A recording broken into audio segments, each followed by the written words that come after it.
नमस्कार। उत्तर प्रदेश के सियासी समर को जीतने के लिए सहयोगी दलों की भी बहुत जरूरत है। एक मजबूत गठबंधन चाहिए जिसके दम पर आप ये दावा कर सकें कि आप उत्तर प्रदेश की सत्ता में आएंगे। लेकिन कांग्रेस इस मामले में पिछड़ती दिख रही है क्योंकि उसे ऐसा कोई सहयोगी दल नहीं मिल रहा है जो उसके साथ मिलकर चुनाव लड़ने की हामी भर सके। जबकि दूसरी ओर समाजवादी पार्टी ने एक अच्छा गठबंधन लगभग तैयार कर लिया है। इसमें कई दलों को अखिलेश यादव ने जोड़ लिया है और कुछ नए दलों को वो जोड़ रहे हैं। भारतीय जनता पार्टी भी छोटे दलों के साथ चुनाव लड़ने के लिए, चुनाव मैदान में आने के लिए तैयार है। लेकिन सवाल वही है कि क्या कांग्रेस अकेली रह जाएगी या फिर उसे किसी का साथ मिलेगा। इस पर मैं बात करूंगा। आप देख रहे हैं सत्यहिंदी.com। अपील मेरी आपसे वही है, कॉर्पोरेट मीडिया के मुकाबले आजाद पत्रकारिता का समर्थन करें।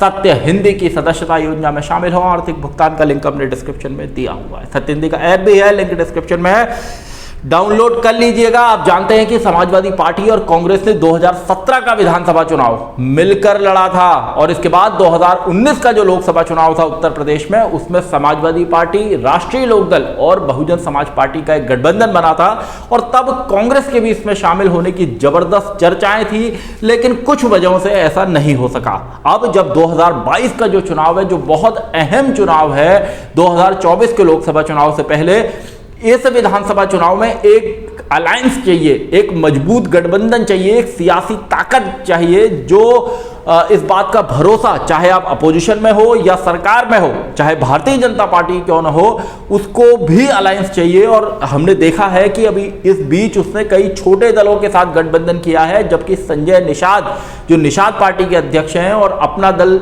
एस, जो अनुप्रिया पटेल की पार्टी है, उसके साथ उसका गठबंधन पहले से है। यानी कि गठबंधन के सहयोगियों की जरूरत सभी को है। और अखिलेश यादव ने बीते दिनों में इस दिशा में, विपक्ष की बात में अगर करूं तो मजबूती से कदम बढ़ाया है। अखिलेश यादव ने पूर्वांचल में ठीक ठाक राजभर समुदाय के वोटों में या अति पिछड़ी जातियों में की राजनीति करने वाले ओम प्रकाश राजभर के साथ अपने गठबंधन को फाइनल किया है। राष्ट्रीय लोकदल के साथ गठबंधन लगभग फाइनल हो चुका है और उसकी घोषणा होनी बाकी है। इसके अलावा महान दल के साथ भी उनका गठबंधन है। कुछ और छोटे दलों को, जैसे अपने चाचा की जो उनकी पार्टी है शिवपाल यादव की, उसको भी वो अपने साथ जोड़ने का काम कर रहे हैं। तो एक गठबंधन जब बनेगा तब जाकर आप चुनावी मैदान के अंदर मजबूत उम्मीदवार भी दे पाएंगे और कार्यकर्ता भी तब एकजुट हो पाएंगे।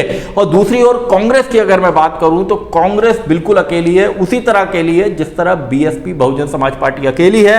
हालांकि बीएसपी ने किसी भी दल से अलायंस करने के लिए, गठबंधन करने की कोई रुचि नहीं दिखाई, लेकिन कांग्रेस ने जरूर कोशिश की कि उसका राष्ट्रीय लोकदल के साथ गठबंधन हो जाए। और बीते दिनों ये चर्चा बहुत तेजी से उड़ी थी कि जयंत चौधरी को राज्यसभा भेज सकती है कांग्रेस और उनके साथ कोई अलायंस कर सकती है, कोई गठबंधन कर सकती है। लेकिन ऐसी चर्चाएं अब सफल होती नहीं दिख रही और माना जा रहा है कि समाजवादी पार्टी प्लस आरएलडी का गठबंधन उत्तर प्रदेश में, इसका जल्द ऐलान हो जाएगा। प्रियंका गांधी ने, कांग्रेस की बात करूं तो, बहुत मेहनत की है पिछले कुछ महीनों में, विशेषकर उत्तर प्रदेश के अंदर। लेकिन उत्तर प्रदेश इतना बड़ा सियासी राज्य है, हिंदुस्तान की सियासी तकदीर का फैसला करने वाला राज्य है। और जब उत्तर प्रदेश की बात आती है तो यहां जमीन पर संगठन बहुत मजबूत चाहिए।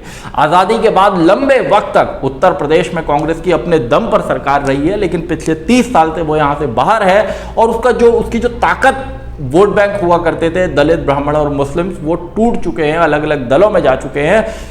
प्रियंका गांधी वाड्रा ने सोशल मीडिया पर, मेन स्ट्रीम मीडिया पर काफी स्पेस बटोरा है और लगातार उन्होंने उत्तर प्रदेश में कई चुनावी कार्यक्रम किए हैं, महिलाओं के लिए कई वादे किए हैं, 40% टिकट का ऐलान किया है, स्कूटी देने का ऐलान किया है, कई लुभावने ऐलान किए। लेकिन इसके बाद भी ये नहीं कहा जा सकता कि कांग्रेस का जो संगठन है वो जमीन पर बहुत ज्यादा मजबूत है, क्योंकि चुनाव जीतना और सोशल मीडिया पर चुनाव लड़ना दोनों अलग अलग बातें हैं। हालांकि कांग्रेस ने, चाहे लखीमपुर खीरी का मसला हो, हाथरस का मसला हो या उत्तर प्रदेश में छोटे बड़े जनहित से जितने बड़े मसले हों, छोटे बड़े, वहां पर प्रियंका गांधी वाड्रा ने और प्रदेश कांग्रेस ने मजबूती के साथ आवाज उठाई है। लेकिन फिर भी चुनाव में, असली परीक्षा चुनाव में होनी है और कांग्रेस के लिए चिंता और परेशानी की बात यही है कि उसके पास कोई सियासी सहयोगी गठबंधन बनाने के लिए नहीं है और यहां पर कांग्रेस चूक रही है। उसके पास कोई प्रियंका गांधी के अलावा कोई ऐसा बड़ा चेहरा नहीं है जो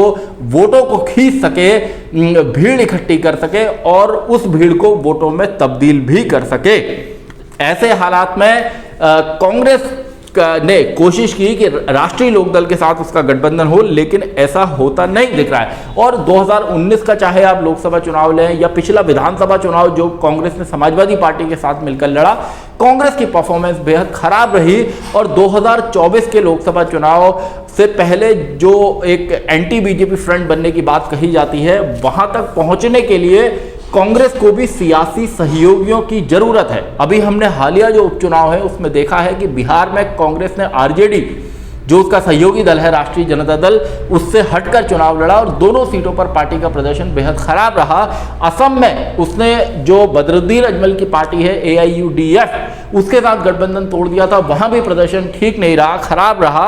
और इसी तरह बंगाल के भी चुनाव नतीजे बताते हैं। तो ये जो सियासी नतीजे हैं वो इस बात को साफ करते हैं कि कांग्रेस को भी अलायंस चाहिए, कांग्रेस को भी गठबंधन चाहिए, पार्टी को सहारा चाहिए, क्योंकि कांग्रेस के अब वो दिन नहीं रहे जब वो अकेले दम पर चुनावी मैदान मार सकती थी। तो कांग्रेस एक तरह से उत्तर प्रदेश में बेसहारा दिखाई देती है। हालांकि गोवा के अंदर या मणिपुर के अंदर या उत्तराखंड जो ये चुनावी राज्य हैं, यहां पर वो ठीक ठाक तैयारी कर रही है, लेकिन पंजाब में उसकी मुश्किलें बढ़ी हैं, क्योंकि प्रदेश कांग्रेस के अध्यक्ष नवजोत सिंह सिद्धू के साथ की बयानबाजियों ने पिछले कुछ वक्त में जो माहौल तैयार किया है, उसमें चुनाव से ठीक पहले जनता के सामने जवाब देना कांग्रेस के कार्यकर्ताओं को, पंजाब कांग्रेस के कार्यकर्ताओं को मुश्किल हो जाएगा। हालांकि लगता है कि पंजाब में कांग्रेस पार्टी अब कुछ ये जो सियासी घमासान है उसको खत्म कर पाएगी, लेकिन फिर भी उसकी सबसे बड़ी चिंता पंजाब तो है ही। पंजाब में वो वापसी करना चाहती है,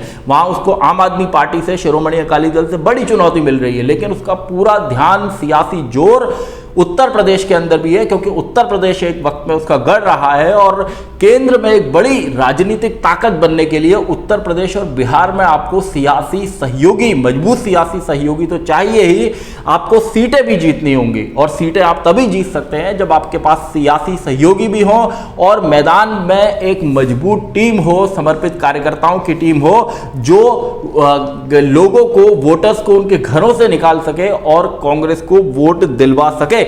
किसान आंदोलन से पार्टी को उम्मीद है। राहुल गांधी ने, प्रियंका गांधी ने, तमाम नेताओं ने, पश्चिमी उत्तर प्रदेश के अंदर कांग्रेस ने यहां पर किसान महापंचायतें की थी और तमाम बड़े नेताओं ने, राहुल, प्रियंका ने किसान आंदोलन को भी मजबूती से उठाया है। और अगर मैं बात भारतीय जनता पार्टी की करूं तो भारतीय जनता पार्टी ने भी जो सवर्ण वोट बैंक है उसके अलावा ओबीसी और दलित जातियों के बीच में वो लगातार कार्यक्रम कर रही है, क्योंकि बीजेपी जानती है कि किसान आंदोलन का या महंगाई का असर इस बार के विधानसभा चुनाव पर कुछ हद तक हो सकता है। और इसलिए उसने ओबीसी दलित जातियों के नेताओं को मोदी की कैबिनेट और योगी कैबिनेट के विस्तार में भी खासी अहमियत दी थी।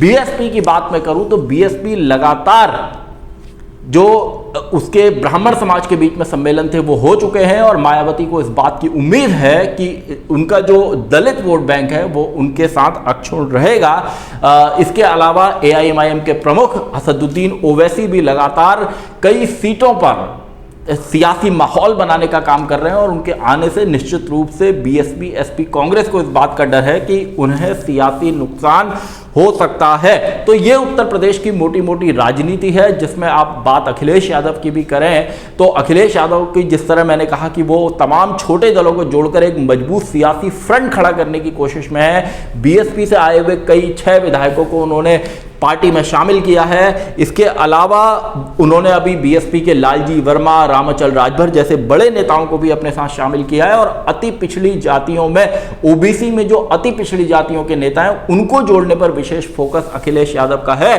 और वो इस रणनीति पर लगातार काम कर रहे हैं। तो कांग्रेस और सपा जो अभी तक का सियासी माहौल है, साफ है कि अलग अलग चुनाव लड़ेंगे। सपा के पास सहारा है, जबकि कांग्रेस अभी तक बेसहारा दिखाई देती है। उसे एक मजबूत सियासी सहयोगी की उसकी जो तलाश है वो अभी तक पूरी नहीं हो सकी है, जबकि समाजवादी पार्टी इस दिशा में तेज कदमों के साथ आगे बढ़ रही है। उत्तर प्रदेश में विधानसभा चुनाव बिल्कुल नजदीक है और इतना जो वक्त है 4 महीने 4.5 महीने का, ये उत्तर प्रदेश जैसे एक बड़े राज्य के लिए बेहद कम है। भारतीय जनता पार्टी ने अटैकिंग तरीके से हिंदुत्व की पिच पर खेलना शुरू किया है और इसके जवाब में विपक्षी दलों ने भी जनहित से जुड़े तमाम मुद्दों को जनता के सामने रखा है। देखना होगा कि उत्तर प्रदेश की जो जनता है, विवेकशील जनता है, वो किस दल को अपना सियासी मैंडेट देती है। लेकिन क्या विधानसभा चुनाव से पहले जो विपक्ष है वो एक प्लेटफॉर्म पर, एक फ्रंट पर, या विधानसभा चुनाव के नतीजों के बाद